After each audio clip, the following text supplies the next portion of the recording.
안녕하세요. 마북초 1학년 친구들. 이번 시간은 과학체험 두 가지 만들기 활동을 해보도록 하겠습니다. 우리 학교에서 두 가지 활동을 이미 해보았죠? 네, 이번에는 나머지 두 가지 활동을 한번 해볼게요. 야광 팔찌와 피젯 스피너 만들기 활동입니다. 여러분, 바른 자세로 앉아서 들을 준비는 되었죠? 좋아요. 그러면 준비물, 여러분 두 가지를 준비를 해야 돼요. 피젯 스피너 만들기 세트와 야광 팔찌 만들기 세트를 준비해야 합니다. 모두 준비가 되었죠? 좋아요. 그러면 이 두 가지 세트에 숨겨져 있는 과학적 지식 간단히 살펴보고 우리 만들어서 한번 활동을 해보도록 하겠습니다. 먼저 우리 피젯 스피너를 알아볼게요. 여러분, 피젯 스피너란 꼼지락거린다의 피젯, 그리고 회전한다의 스피너. 자, 스피너랑 그 다음에 피젯을 여러분 합쳐져서 우리 피젯 스피너가 되었어요. 네, 여러분 이거 본 적이 있죠? 좋아요. 그러면 이곳에 여러분 어떤 과학적 지식이 숨겨져 있을까요? 네, 제일 중요한 건요, 여러분, 베어링이에요. 자, 베어링은요, 이제 볼 베어링이라고 여러분 가운데, 여러분 나중에 한번 준비물을 활동해서 한번 확인해 보세요. 가운데 보면 구슬이 보일 거예요. 그게 베어링이라고 하는데, 이제 마찰력을 줄여서 스피너가 훨씬 잘 돌아가게끔 하는 거예요. 여러분, 마찰력이란요, 여러분이 이 운동화에 여러분 걷다가 잘 미끄러지지 않게 하는 것이 여러분 마찰력이에요. 그래서 마찰력이 좋으면 잘 움직여지지가 않죠? 그런데 마찰력이 줄어들면 우리 얼음판 위에 스케이트가 쑥 가듯이 굉장히 잘 나간답니다. 그래서 여러분 볼 베어링이 여러분 가운데 있어서 이 회전을 훨씬 잘할 수 있게 도와준답니다. 그리고 여러분 날개가 지금 몇 개가 보이나요? 네, 여러분 것은 3개가 보일 거예요. 여러분 이 3개가 여러분 약간 여러분이 배운 도형 중에 세모 모양을 닮았을 거예요. 우리 세모 모양은 무게 중심을 맞추기가 굉장히 좋답니다. 그리고 여러분 계속 돌아가게끔 아까 마찰력을 줄여서 잘 돌아가죠? 근데 여러분 거기에 돌아가는데 계속 돌려는 어떤 성질이 있어요. 그것이 관성이라고 해요. 조금 어렵게 느껴지나요? 예를 들면 여러분이 자동차를 탔는데 갑자기 자동차가 급정거했어요. 그러면 여러분 몸은 어떻게 되나요? 맞아요. 앞으로 쏠리죠? 그래서 앞에 꽁 하기도 할 거예요. 그런데 그 앞으로 쏠리는 현상을 관성이라고 해요. 무슨 말이냐면 여러분 몸은 차를 타고 이동하는 중에 계속 이동하고 있는데 갑자기 멈췄을 때 내 몸은 이동하고 싶어서 앞으로 가는 거예요. 움직이는 어떤 모습이 계속 움직이고 싶어 하는 것. 이게 관성이라고 해요. 그래서 여러분 스피너가 계속 돌아가려고 하는 것, 이게 관성이랍니다. 뱅글뱅글 돌아가는 스피너를 보면 여러분 기분이 저절로 좋아지기도 한답니다. 자, 숨겨진 과학적 지식 별로 어렵지 않죠? 조금 있다가 우리 볼 베어링 마찰력 줄이는 실험 간단하게 한번 영상으로 확인해 볼게요. 그리고 이 피젯 스피너는요, 누가 발명했냐면 1993년에 캐서린 해팅어라는 미국 사람이 발명했어요. 이분은 근육을 잘 쓸 수 없는 아픈 몸을 가지고 있었는데 그래서 딸의 장난감을 집어주거나 딸에게 같이 놀아줄 수가 없었어요. 장난감을 가지고. 그래서 혼자 노는 딸을 위해서 이 피젯 스피너를 만들었답니다. 엄마의 따뜻한 마음이 담겨져 있는 놀잇감이에요. 여러분도 이 스피너를 꾸밀 때 여러분의 어떤 따뜻한 마음을 담아서 꾸며보는 건 어떨까요? 예를 들면 뭐 지구온난화를 막자라든가 아니면 사랑하는 누군가를 사랑하는 마음이라든가 코로나19로 우리 힘들어진 우리에게 용기를 북돋아주는 어떤 메시지를 담은 뭐 스피너라든가 여러분이 따뜻한 마음을 담아서 한번 스피너를 만들어 보세요. 좋아요. 그러면 이제 마찰력을 줄이는 실험 간단히 보고 우리 스피너를 만드는 영상 볼게요.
자, 여러분, 마찰력을 줄이니까 훨씬 잘 돌아가는 걸 확인해 보았죠?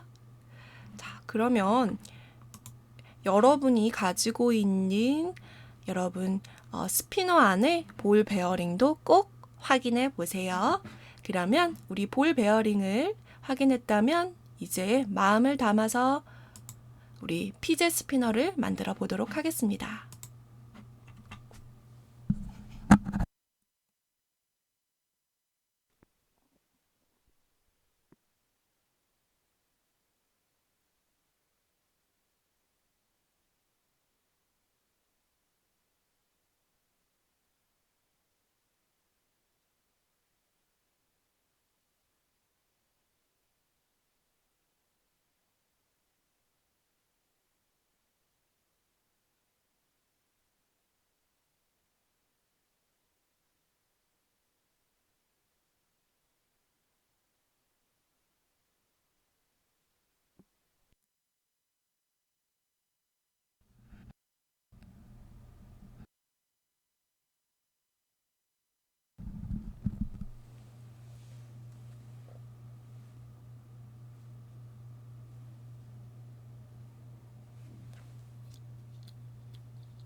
자, 그러면 이번에는 피제 스피너로 한번 놀아볼게요. 어떻게 놀이하면 좋을지 화면과 함께 살펴보세요.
네, 여러분.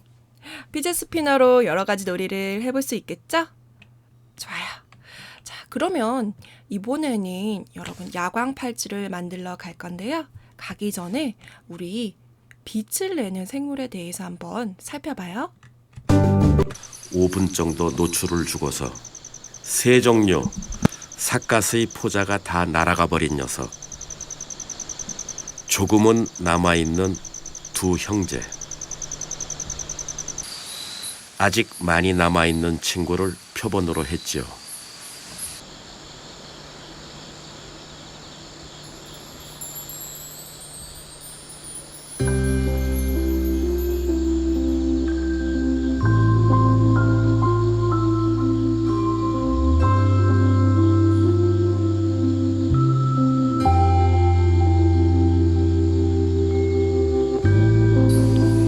저 버섯은 대낮에도 발광합니다. 단지 우리 인간의 눈이 그걸 못 느끼는 것이죠. 그럼 무엇이 저 버섯을 빛나게 하는가? 보통 생물이 빛을 낼 때 쓰는 그 물질을 우리가 루시페린이라고 얘기를 하고 있습니다. 근데 루시페린이라는 물질은 자연계에서 루시페레이스라는 효소를 이용을 해서 산화할 때 빛을 내게 되는데, 우리들 눈에는 그 빛의 이제 색깔이 노란색이나 초록색으로 보이는 겁니다. 우리나라에선 지금까지 단 한 종류 화경버섯만 발광버섯으로 보고되고 있죠. 일본은 9종류나 있답니다. 버섯의 발광 현상은 촬영하기 어려웠지만 여러분, 반딧불은 어렵지 않게 볼 수 있지 않습니까? 버섯이나 이 녀석 발광하는 원리는 똑같다고 합니다. 네, 여러분. 스스로 빛을 내는 생물들 참 신기하죠? 네, 이렇게 빛을 내는데도 열은 없어서 우리 생명을 유지하면서 빛을 낼 수 있답니다. 자, 그러면 우리 여러분도 밤에 이렇게 빛을 내는 야광 팔찌를 만들어 볼 건데요.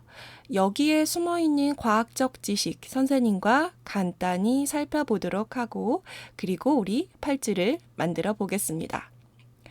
여러분, 야광이란요, 빛을 잠시 축적해 놓았다가 여러분 어두울 때 발광하는 거랍니다.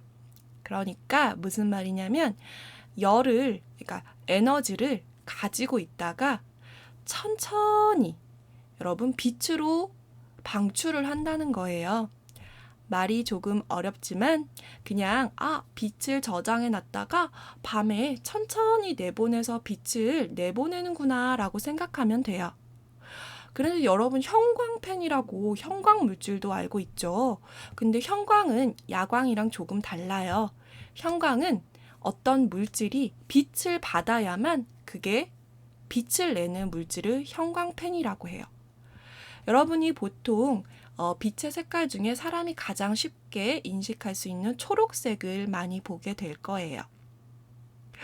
우리 간단하지만 이런 팔찌에도 과학적 지식이 이렇게 숨겨져 있답니다.